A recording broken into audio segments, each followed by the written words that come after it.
The prompt that my professor gave our class was to create an imaginary space that depicts some sort of emotion or an imagined idea.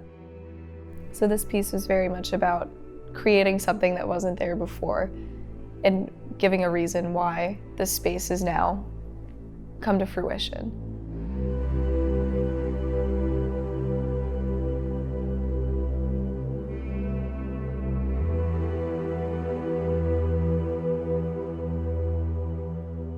So the way I approached this piece wasn't focused on one specific emotion. I was really focused on how I can represent interaction and connection, specifically in a space that isn't real.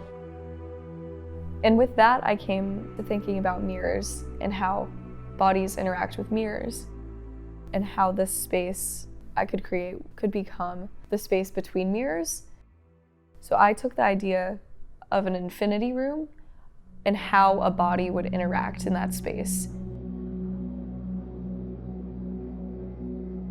The way touch would work in this world that I was creating, you never truly reach something. It would always keep repeating.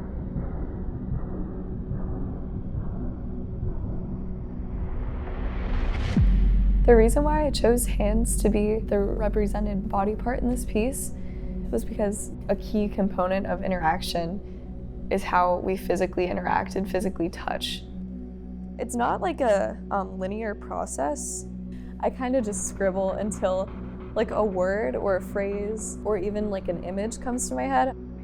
One thing starts, and then usually like with that one thing, we'll just like popcorn into a bunch of other different things. But for me, I like writing it all out because then I can like come back and reference it.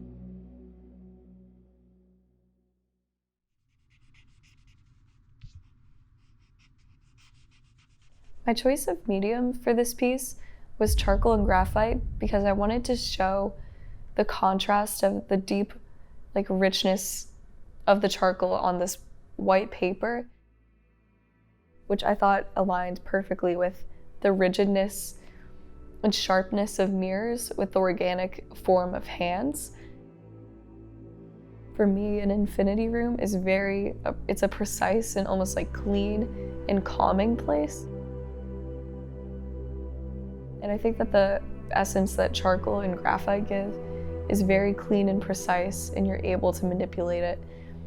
And I think it allows you to manipulate the page and manipulate the viewer's eyes. It's something that interests me a lot.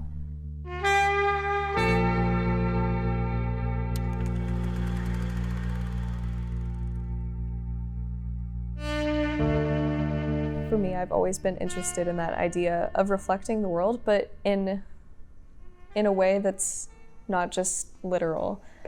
And that's why I think this project, it kind of explores the idea of literal reflection, but also a thing that is in this world. Mirrors obviously exist, but developing like a further meaning behind it. Like, why is this space important to show? Like, what is there? Like, what could you learn from it?